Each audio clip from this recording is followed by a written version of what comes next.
이재명 대표가 검찰 소환에 자진 출석하겠다고 밝히면서 결국 주말 동안 조사를 또 받았습니다. 그런데 제가 뭐라고 말씀드렸었나요?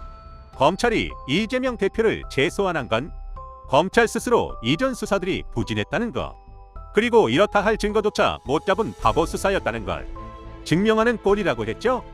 여기서 중요한 건 이재명 대표는 그래서 명확한 증거와 팩트로만 싸우면 된다는 거였고, 검찰은 어떻게든 증거를 만들어서 이재명 대표를 구속하는 게 목적이라고 말씀드렸습니다. 이 소리는 결국 이재명 대표가 훨씬 유리한 상태에서 싸움을 시작한다는 거였는데, 아니나 다를까 이재명 대표가 비장의 카드를 꺼냈습니다. 여러 가지 카드가 있었는데 이 중에서는 이재명 대표가 직접 꺼낸 카드도 있고 간접적으로 꺼낸 카드도 있습니다. 간접적으로 꺼낸 건 이재명 대표가 아니라 외부적인 요소들이 이재명 대표를 도와주도록 만들도록 했다, 이렇게 보시면 됩니다. 대표적인 게 장외설전이었습니다. 국민의힘을 제대로 자극했거든요. 국민의힘이 조사가 있던 당일에 논평을 냈는데, 이 논평을 보면서 이 국민의힘이라는 집단은 대체 어떤 머리를 가진 사람들이 모인 건가 하는 생각이 들었습니다. 뭐라고 했냐면요, 앞으로도 검찰의 소환 조사는 계속될 것이고 재판도 이어질 것인데 도대체 언제까지 이 기괴하고 짜증나는 광경을 봐야 하냐, 이렇게 말했습니다. 이거 굉장히 바보 같은 발언이라는 거 본인들만 모르는 거 맞죠? 이 소리는 결국 뭐냐면 검찰이 명백한 결과를 이번에도 내놓지 못하고 결국 정치적 소환 조사만 계속할 거다, 이걸 대신 말해준 거나 다름없습니다. 이거 말고 또 있습니다. 대표 개인의 비리 사건을 수사하는데 법치주의, 헌정질서 파괴를 운운하고 정적 제거라며 약자 코스프레를 반복한다, 이렇게 말했거든요. 진짜 보고죠?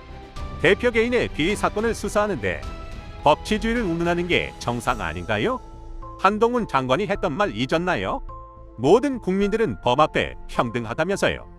수사 대상이 일반 국민이든 국회의원이든 똑같은 사법 시스템 안에서 움직여야 한다고 하지 않았나요? 이건 너무 당연한 건데 어째서 이게 잘못된 거라고 비판을 하는 건지 모르겠네요. 장동혁 원내 대변인이 이 대표가 검찰 출석이 두렵기는 두려운 모양이다, 변호인만 대동하고 조용히 검찰에 출석하겠다더니 철험회를 동원해 방탄 종합 선물 세트를 준비하고 있다, 이렇게 말했는데 반대로 묻고 싶네요. 이재명 대표가 자진 출석을 하겠다고 하니까 결과가 두려운 거 아닌가요? 대통령이 지금 즉흥적인 발언과 행동만 하는 게 이제 이해가 됩니다. 여당이라는 사람들이나 참모진들이 이렇게 전략이 없고 허무맹랑한 소리만 하니까 대통령이라고 정상적이겠어요? 제가 대신 설명드리자면 이재명 대표의 토요일 출석은 신의 한 수라고 볼 수 있습니다. 국힘 의원들은 잘 듣고 다음 논평에 반영하시면 될 것 같네요. 이재명 대표가 토요일에 출석을 한 건 검찰의 수사 시간과 주도권을 이재명 대표가 가져가겠다고 선언한 거나 마찬가지입니다. 왜냐면 검찰 조사는 일요일에 불가능해서 밤샘 조사가 안 되거든요.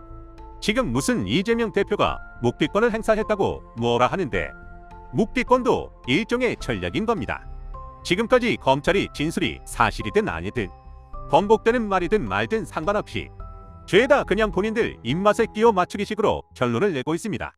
이러니까 정치 보복 수사라는 얘기가 계속 나오는 거고 이 나라 사법 시스템에 대한 불신도 커지는 거죠. 국민의힘 지도부가 굉장히 한심한 게 이재명 대표가 출석한 날 어떻게든 뉴스거리를 만들려고 하루 종일 이재명 대표를 조롱하는 데에만 힘을 썼습니다. 하라는 일은 안 하고요. 야당 제표를 조롱하는 걸로 나를 지세우라고 세금으로 월급 주는 거 아니거든요. 국민의힘을 보면서 든 생각은 국회의원들 중에 직무유기를 하는 사람들은 국민들의 권리로 일을 아예 못하게 퇴출시켜야 한다고 봅니다. 이 사람들한테 들어가는 돈이 얼마인가요? 국회의원 월급 줘야지, 사무실 월세 내야지, 보좌진들 월급 줘야지, 참모진들도 줘야지, 경호 비용 나가지, 이게 무슨 낭비냐 이거죠.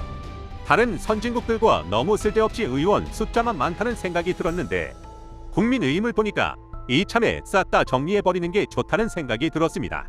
이 덕에 여당을 향한 비판만 늘어났고 이건 이재명 대표의 간접적인 카드가 먹혀 들어간 거라고 볼 수 있습니다. 이재명 대표는 분명 누군가를 대동해서 출석하겠다고도 안 했고요. 그냥 혼자 자진 출석하겠다고 한 것밖에 없습니다. 그런데 지지자들이 이 발언을 보고 움직이도록 만들었고, 이게 정치적으로 굉장히 좋은 전략이라고 볼 수 있습니다. 지지자들이 대규모 집회를 해버리니까 국민의힘도 이걸 가만두면 안 되겠다 싶어서 하루 종일 논평만 내보낸 거잖아요. 그 다음 또 다른 간접적인 카드는 포토라인에서 한 발언들입니다. 이 발언이 한편으로는 지지자들을 움직였고 한편으로는 국민의힘하고 대통령을 제대로 건드렸거든요. 뭐라고 했냐면 모든 질문에 대한 답변은 진술서로 가름하겠다 이렇게 말했습니다. 그러면서 본인 SNS랑 유튜브 채널 같은 곳에 진술서를 공개하기도 했습니다. 이게 진짜 추진력을 보여주는 모습이라고 생각합니다. 본인 혼자 나댄다고 추진력이라 할 수 없습니다. 윤석열 대통령이 딱 그렇잖아요. 본인 생각에는 본인의 말과 행동이 굉장히 쿨해 보이겠다고 생각할 겁니다. 그런데 죄다 외교 참사로 이어지고 있습니다. 이재명 대표는 그게 아니죠. 본인과 관련된 일이고 여기에 어떤 아이템이 필요한지 제대로 파악하고 있고 이걸 제대로 활용하고 있습니다. 중립성을 잃고 이미 기소를 결정한 검찰은 진실과 사건 실체에 관심이 없다는 걸 문서화된 자료로 같이 보여주고 있잖아요. 그리고 검찰 조사 결과가 어떻게 나오든 수사는 공평하지 않았다는 걸 이재명 대표가 먼저 깔고 가고 있습니다. 검찰은 이미 결정한 기소를 합리화하기 위해 진실을 숨기고 사실을 왜곡하며 저의 진술을 비틀고 거두절미하여 사건 조작에 악용할 것이라는 게 이재명 대표의 주장이거든요. 굳이 이 상황을 제대로 아는 사람이 아니더라도 충분히 이해할 수 있을 만한 말들로 지지자들을 움직이니까 검찰이랑 대통령을 제대로 당황하게 만든 거죠. 검찰은 정치 아닌 수사를 해야 한다. 법과 질서 유지에 최고의 권한과 책임을 가진 검찰이 권력자의 정적 제거를 위해 조작 수사에 나서는 것은 용서받지 못할 일이다. 이런 발언 하나하나가 힘이 있게 느껴지는 겁니다. 지금 국민의힘은 이재명 대표가 묵비권을 행사하고 진술을 거부한다는 걸 가지고 꼬투리를 잡고 있습니다. 일단 국민의힘은 본인들이 청문회 자리에서 어떻게 했는지부터 다시 복귀하는 게 좋을 것 같고요. 이재명 대표는 그런 비판의 화살도 피해갈 준비가 되어 있는 사람입니다. 왜냐면 이 당시 진술을 거부하면서도 진술서를 공개했잖아요. 이미 이재명 대표는 진술서로 내가 하고 싶은 말을 다 했으니 검찰 너네가 하는 말 같지도 않은 질문은 대답할 가치도 없다. 이런 걸 정치적으로 표현해버린 겁니다. 아니나 달라요? 진술을 거부해도 검찰은 질문지만 100쪽에 달하는 걸 준비했다고 하잖아요. 여기서부터 차이가 보이는 겁니다. 이재명 대표는 여유롭고 검찰은 다급하다는 걸 보여주는 거죠. 검찰이 지금 다급할 수밖에 없긴 할 겁니다. 지금 윤석열 대통령이 하는 행동이나 정치적 행보가 전혀 이상적이지 못하거든요. 보통 대통령 권력이 야당 쪽을 건들면 대부분이 대통령 쪽 여론이 좋아집니다. 그런데 이건 외교만 했다 하면 참사가 벌어지고 말만 했다 하면 논란이 되니까 검찰 입장에선 어떻겠어요?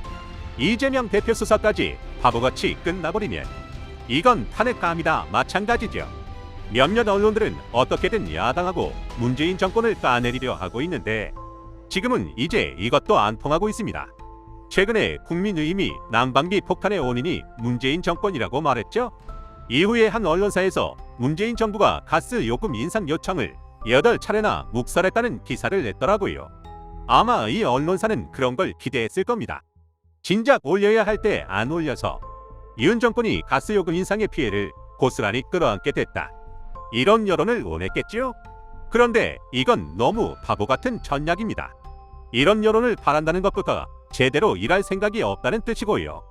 이 당시에 문재인 정부가 왜 가스 요금을 인상하지 않았겠어요?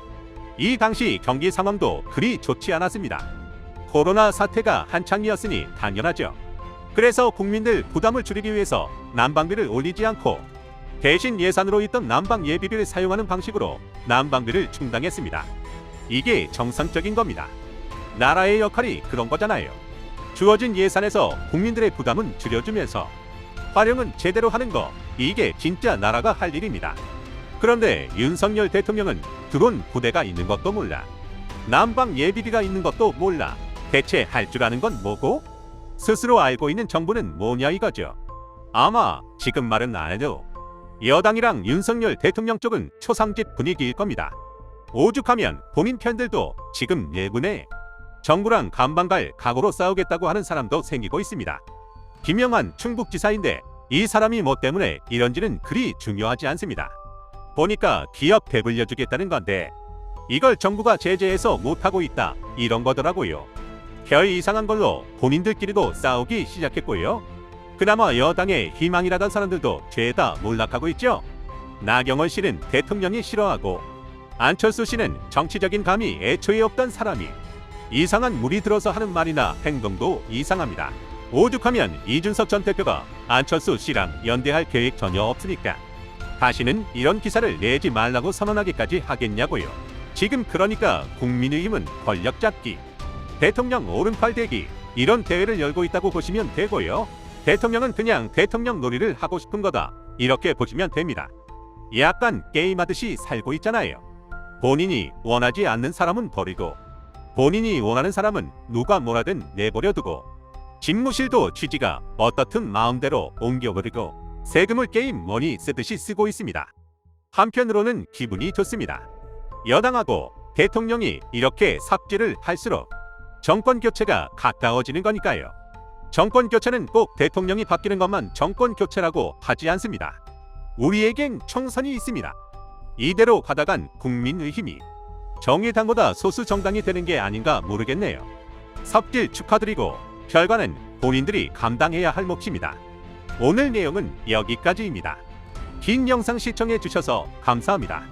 유익하셨다면 구독과 좋아요 한 번씩 부탁드립니다.